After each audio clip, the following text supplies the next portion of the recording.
bonsoir à tous, bienvenue sur Média TV. Au sommaire, l'invité culturel Gilbert Sinoué, écrivain, historien, nous parlera avec Hanan Harrat de son dernier roman consacré au grand philosophe, juriste et théologicien musulman du XIIe siècle qui a profondément marqué la pensée européenne. Averroès, dans le dossier du jour, Hanan Faro reçoit Youssef Chami, responsable de projet au sein de la fondation Lalla Salma, prévention et traitement des cancers. Ils reviennent sur les projets de la fondation en Afrique et sur Octobre Rose, le mois de mobilisation mondiale contre le cancer du sein. Mais d'abord, le journal de la rédaction. Voici les titres. Au Maroc, le rapport de la Cour des comptes sur l'exécution du programme de développement de la province d'Al-Hoceima Manarat al-Moutawassit. La juridiction financière a fait état de plusieurs dysfonctionnements. Le roi Mohamed VI a mis fin aux fonctions de plusieurs responsables ministériels. À Rabat, ouverture de la 7e conférence islamique des ministres de l'Environnement. C'était aujourd'hui au siège de l'Organisation islamique pour l'éducation, les sciences et la culture, l'ICESCO. Le roi Mohamed VI a adressé un message aux participants. Et puis en Centrafrique, le secrétaire général de l'ONU, Antonio Guterres, est arrivé aujourd'hui à Bangassou, une région où les casques bleus s'efforcent de prévenir affrontements entre groupes armés et massacres de civils. Le compte rendu dans ce journal.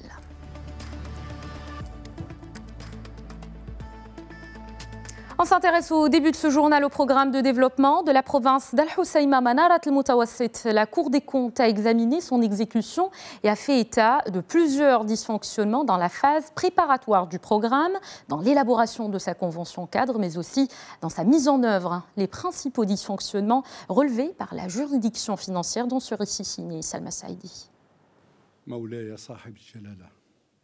Approximation, absence d'initiative et empressement. Le rapport passe au crible la série de troubles diagnostiqués à Manarat al-Moutawassit, un rapport suite auquel 4 ministres et un haut fonctionnaire ont été limogés.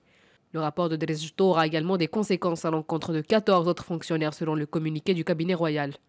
Si ni malversation ni détournement n'ont été relevés par le texte du rapport, ce dernier reproche aux acteurs pilotes de ce programme royal d'avoir succombé aux lourdeurs administratives et aux effets de la bureaucratie. De nombreux dysfonctionnements qui font que les hommes chargés de concrétiser les projets auraient manqué de vision stratégique dans sa préparation et son exécution. La consistance du programme tel qu'elle figure dans la convention cadre a été arrêtée de manière approximative et l'échéancier y figurant retrace uniquement la répartition annuelle des contributions financières des 20 parties prenantes, souligne la synthèse du rapport. Les dysfonctionnements pointés concernent également des difficultés d'organisation et de concertation entre les différents ministères, ce qui aurait conduit à une série de retards dans le démarrage réel des projets. Le planning prévisionnel des projets programmés et leur budget n'ont été évoqués pour la première fois que lors de la réunion de la commission centrale de suivi tenue en février 2017, soit 16 mois après la signature de la convention, peut-on lire dans le rapport de la Cour des comptes. L'institution menée par Dresdor ne manque d'ailleurs pas de révéler des statistiques parlantes. Sur les 644 projets prévus dans le programme, les réalisations à fin 2016 se limitent à 5 projets achevés et 45 projets en cours. À fin 2017, 512 projets étaient en cours de réalisation ou en phase de démarrage pour un montant global de 3,9 milliards de dirhams. Pour analyser le rapport de la Cour des comptes sur le programme de développement Al-Hoceima Manarat al-Moutawassit, j'ai le plaisir de recevoir sur le plateau le politologue Ali Sdjari. Bonsoir, monsieur Sdjari. Bonsoir. Alors, des décisions importantes ont été prises par le souverain juste après la présentation du rapport de la Cour des comptes concernant le programme de développement Al-Hoceima Manarat al-Moutawassit. D'abord, quelle lecture faites-vous du communiqué du cabinet royal ? La lecture est très simple aujourd'hui. C'est que le roi est passé à la fois de la menace, du séisme politique dont a parlé dans son discours, à l'acte, au concret. Et ça, c'est une bonne chose. Et ce qui me revient à l'esprit aujourd'hui, c'est que l'événement est majeur. Il est majeur sur le plan historique, sur le plan politique, sur le plan social et sur le plan même psychologique. C'est d'abord un acte libérateur, ce limogeage. Un acte libérateur d'une fatigue qui s'est emparé des Marocains depuis de longues années, sur l'impunité, sur les responsabilités, sur des projets qui n'avancent pas, sur des objectifs qui ne sont pas atteints, sur la détérioration de la vie, sur la nonchalance, sur les dysfonctionnements, sur les rigidités qui s'accumulent ici et là, beaucoup de mal. Et on avait l'impression que l'administration s'éloigne des citoyens et des intérêts suprêmes de la nation. C'est un tournant historique. C'est un tournant historique parce que l'histoire évolue, nous a montré, nous a appris que l'histoire d'un pays, qu'un pays puisse avancer, il faut qu'il crée des ruptures. Et je pense que nous sommes face à une phase de déconstruction par rapport au passé. Il y a une phase de rupture. Et cette rupture, elle est salvatrice. Elle est salvatrice parce qu'il est censé générer à la fois une réforme globale, tout azimut, qui touche les structures, le fonctionnement, les pouvoirs, pour mettre tout simplement des fondements assurés et durables d'une bonne gouvernance. Alors, professeur, ces décisions interviennent aussi après le discours du roi Mohamed VI prononcé à l'ouverture de la session parlementaire d'automne. C'était le 13 octobre dernier. Le discours qui appelait à la corrélation entre la responsabilité et la reddition des comptes. Et je vous propose maintenant d'écouter un extrait du discours royal. Les problèmes sont connus et les priorités sont claires. Nous n'avons nul besoin de recourir à d'autres diagnostics vu qu'il y a déjà pléthore en la matière. À maintes reprises, nous avons fait le point de la situation et pris la pleine mesure des dysfonctionnements, lesquels sont connus de tous les Marocains. Car que demande-t-on en définitive? En premier lieu, une mise en œuvre efficace des projets de développement programmés et mis en chantier, corrélativement, la recherche de solutions pratiques et réalisables aux vrais problèmes des citoyens et des réponses adaptées à leurs demandes raisonnables et à leurs attentes légitimes en termes de développement, d'éducation, de santé, d'emploi, etc. En parallèle, il importe d'assurer un suivi rigoureux et continu de l'état d'avancement des programmes sociaux et développementaux et d'accompagner les travaux engagés en les soumettant à une évaluation régulière et intègre. À cette fin, nous avons décidé la création d'un ministère délégué auprès de celui des Affaires étrangères, chargé des affaires africaines et plus particulièrement de l'investissement, ainsi que la mise en place de 2 cellules de suivi, l'une au ministère de l'Intérieur et l'autre au ministère des Finances. En outre, nous donnons nos orientations à la Cour des comptes pour qu'elle remplisse ses missions de suivi et d'évaluation des projets publics lancés dans les différentes régions du Royaume.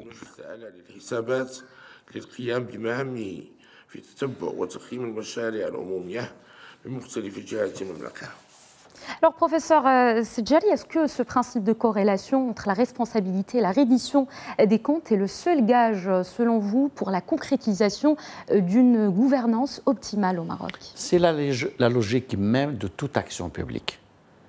Et c'est la logique même de l'État en tant que moteur du pouvoir, à l'intérieur duquel les jeux de pouvoir doivent fonctionner sur la base de la responsabilité. Et un grand savant, Max Weber, qui parle de l'éthique de la conviction et de l'éthique de la responsabilité.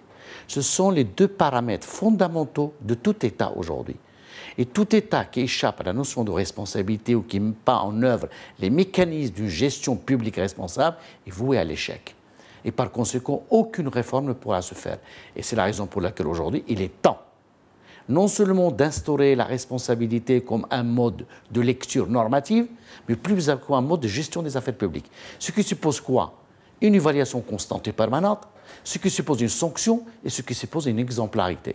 Ce qui fait que l'acte majeur que Sa Majesté vient de prendre pour la limogeage est un acte exemplaire en lui-même et qui va effectivement engendrer une autre prise de un autre sentiment d'action par rapport au public.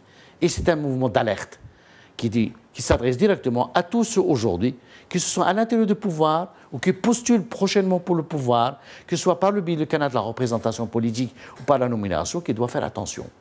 Et notre droit aujourd'hui a été confirmé dans sa substance et dans sa gestion. Et les citoyens marocains eux-mêmes ne peuvent pas rester indifférents à l'égard de cette irresponsabilité qui a conduit à des dommages sur tous les plans, au niveau économique, au niveau de l'image, au niveau social, au niveau du retard causé par le pays. Et c'est là le deuxième lien, c'est qu'on ne peut pas imaginer aujourd'hui un modèle de développement sur lequel le Maroc est appelé à réfléchir sans corrélation étroite avec la gouvernance et la responsabilité. Et il y a deux paramètres importants, 2 paradigmes. Définir de nouvelles formes de relations de pouvoir et de nouveaux modes de coopération. Et c'est ça la problématique de notre administration marocaine aujourd'hui. Et il faudra, ce dont les Marocains attendent, une nouvelle rationalité gestionnaire, l'installation d'un nouveau mode de confiance entre les citoyens une mobilisation générale de tout le potentiel collectif de la nation et surtout de la sanction, de la sanction et de la sanction. Nous avons besoin de créer un environnement d'exemplarité. Alors, professeur Sidjari, on a parlé de décision, de limogeage, une non-satisfaction royale. Alors, toutes ces décisions, selon vous, quels effets pourraient-elles avoir sur la gestion de la chose publique dans l'avenir? Des effets sociaux, des effets politiques et des effets psychologiques, ou psychosociologiques et politiques. Politique, c'est une leçon adressée directement à l'ensemble des partenaires des acteurs politiques, que c'est fini le temps de l'impunité. Aujourd'hui, si celui qui faute, il sera sanctionné directement ou indirectement, selon les normes en la matière.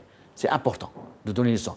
Il était temps de mettre un terme à la déliquescence politique, au déliquescence politique, à ce spectacle que nous voyons à la fois dans le Parlement et dans le gouvernement, à cette nonchalance qui caractérise un certain nombre d'agents publics et d'acteurs publics, quelle que soit leur responsabilité, à ceux qui ne font pas grand-chose, et qui sortent d'un ministère, qui se trouve au Parlement et qui se baladent ici ou là au niveau des différents circuits fonctionnels de pouvoir. Et deux, psychosociologique au niveau de la population humaine. La population avait besoin d'être assurée. Les citoyens marocains avaient besoin d'un autre mode de gouvernance, avaient besoin de voir des pilotes éclairés, intelligents, compétents, responsables et motivés. C'est que dans le Maroc, et puis sur le plan de l'image, le Maroc a subi de grands dommages par rapport à l'affaire de l'Husseima. Sur le plan international, il y avait des manifestations. L'image du Maroc a été discréditée. Aujourd'hui, je crois, il y a un rattrapage pour que l'image du Maroc, on a besoin pour attirer les investisseurs. Et les investisseurs ne peuvent venir, le potentiel national ne peut créer, les jeunes ne peuvent intégrer la politique, les créateurs ne peuvent créer et innover, qui est de l'or où il y a un environnement de confiance, d'exemplarité, de sanction. Merci beaucoup, professeur Ali Sidjari, pour ce décryptage.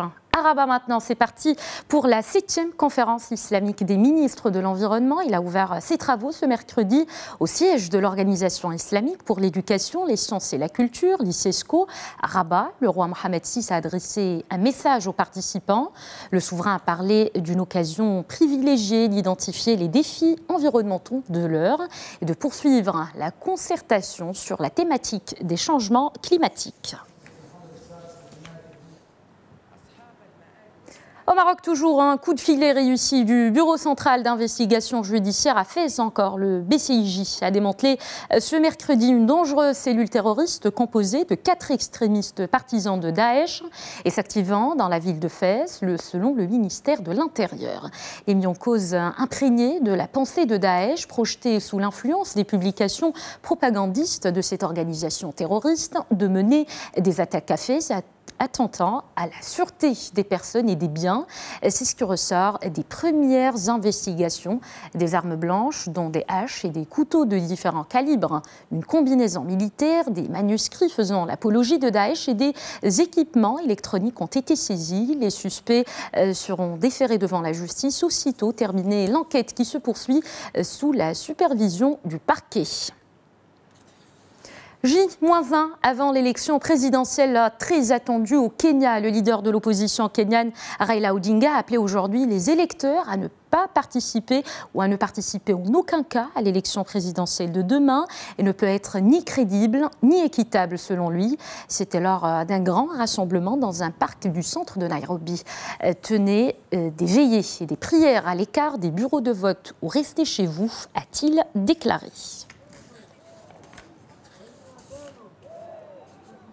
En Centrafrique maintenant, temps fort de la visite du secrétaire général de l'ONU, Antonio Guterres, est arrivé aujourd'hui à Bangassou pour une visite de quelques heures dans cette région où les casques bleus s'efforcent de prévenir affrontements entre groupes armés et massacres de civils. Compte rendu de Mamadou Diaye. Malgré un contexte particulièrement difficile, le tapis rouge est déroulé au secrétaire général de l'ONU, Antonio Guterres, ici à Bangui. Une visite qui suscite beaucoup d'espoir chez les populations à travers cet accueil chaleureux. Pour son premier déplacement en mission de paix de l'ONU depuis sa prise de fonction en janvier, Guterres fait un appel à la communauté internationale afin de mobiliser davantage de ressources pour venir en aide à la République centrafricaine. Il demande ainsi un renforcement de 900 casques bleus de la mission de l'ONU dans le pays.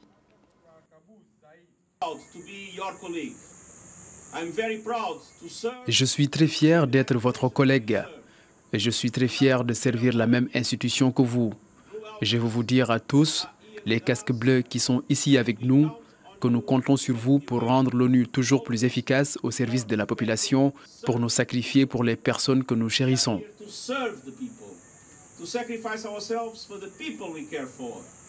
Cette visite a conduit le secrétaire général de l'ONU à Bangassou, théâtre de plusieurs affrontements ces derniers jours entre la milice anti-Balaka et l'Union pour la paix en Centrafrique, faisant des dizaines de victimes, selon des sources onusiennes. Une gerbe de fleurs est déposée en mémoire des 9 casques bleus tués entre mai et juillet dans la périlleuse mission de rétablissement et de maintien de la paix en Centrafrique. Sombré dans le chaos depuis le renversement de l'ex-président François Bozizé en 2013, le pays vit au rythme des violences de groupes armés qui se disputent le contrôle des territoires et des ressources naturelles, occasionnant ainsi plus d'1 million de déplacés. Entre l'Irak et la Turquie, l'heure est au renforcement de la coopération. Le Premier ministre irakien et le président turc ont fait serment aujourd'hui dans ce sens, sur fond de rapprochement favorisé par une opposition commune au sujet de la sécession des Kurdes d'Irak. Lors de leur entretien, Recep Tayyip Erdogan et Haïdar al-Abadi ont exploré les moyens de renforcer leur coopération sur les plans politiques, militaires, économiques, commerciaux et culturels. En pleine crise politique et économique, le Kurdistan irakien propose de geler les résultats de son référendum de sécession pour tenter de sortir de l'impasse. Il a déjà beaucoup perdu en à peine un mois. Écoutons les explications d'Agnès Levallois, consultante spécialiste du Moyen-Orient. Il me semble qu'il s'agit d'un calcul politique de la part de Barzani qui a montré, en organisant ce référendum, qu'il était capable de tenir tête à Bagdad, qu'il voulait montrer les ambitions politiques de son peuple, les Kurdes, qui, depuis maintenant pratiquement un siècle, souhaitent avoir un État.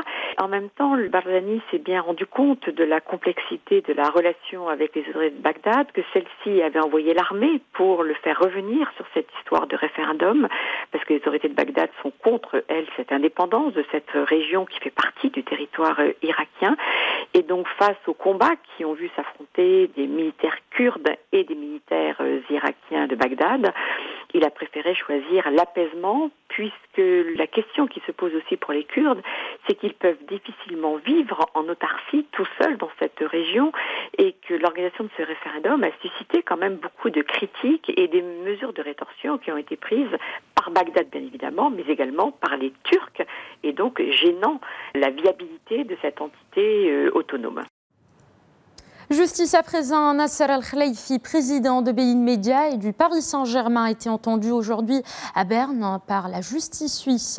Elle le soupçonne d'avoir corrompu Jérôme Valk, ex-numéro 2 de la FIFA, pour l'attribution des droits de diffusion de 2 Coupes du Monde. C'est en qualité de patron de Bein Media que le Qatari de 43 ans s'est expliqué. L'affaire a éclaté le 12 octobre quand la justice suisse a révélé l'ouverture d'une enquête pour corruption privée présumée dans l'attribution des droits médias des Coupes du Monde 2026 et 2030 visant Al-Khelaifi et Valk. Voilà, c'est la fin de cette édition. À suivre sur notre antenne, le JT Éco avec Oumaima Sbila. À tout de suite.